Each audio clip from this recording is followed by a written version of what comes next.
Yes, students, today we will do, are the crystals of salt really dry?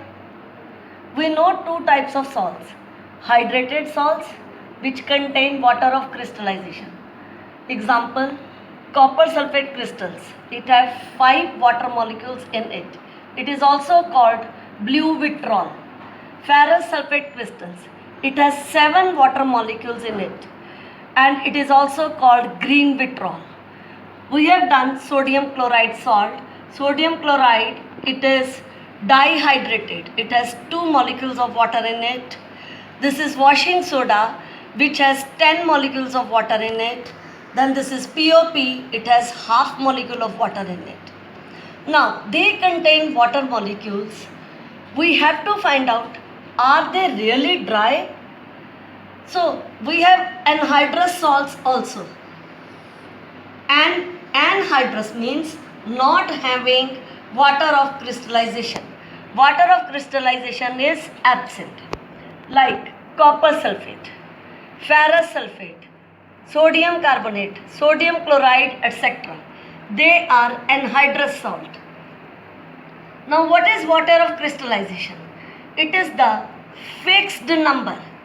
Fixed number means copper sulfate crystal contain 5 molecules, fixed number. Ferrous sulfate crystals contain 7 molecules of water. It is a fixed number. Sodium chloride is dihydrated. It has 2 molecules of water only. Washing soda, it has fixed number of water of crystallization, that is 10 molecules of water.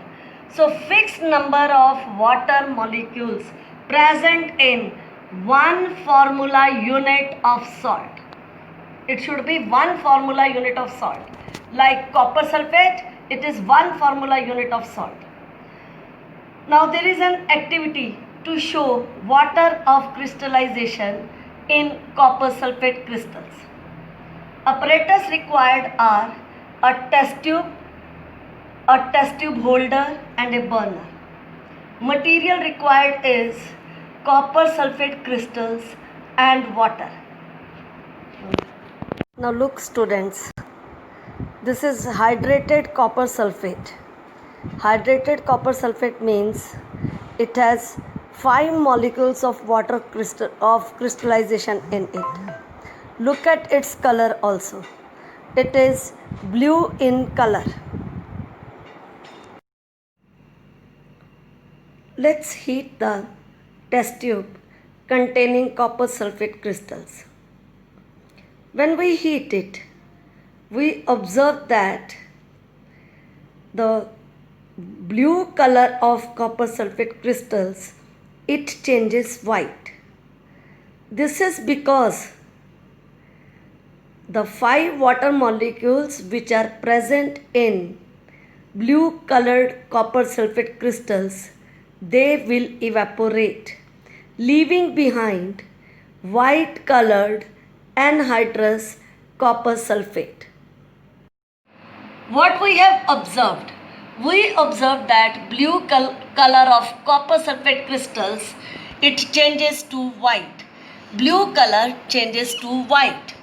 Now, when we heat copper sulfate crystals, 5 molecules of water, they will evaporate and the color turns white.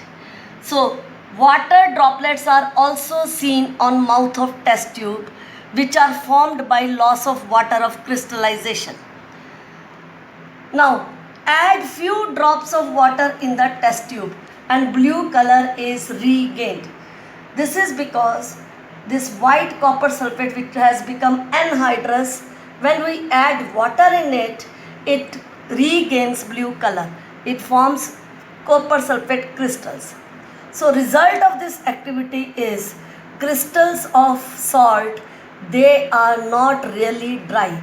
They contain fixed number of water molecules, which is known as water of crystallization in them. Thank you.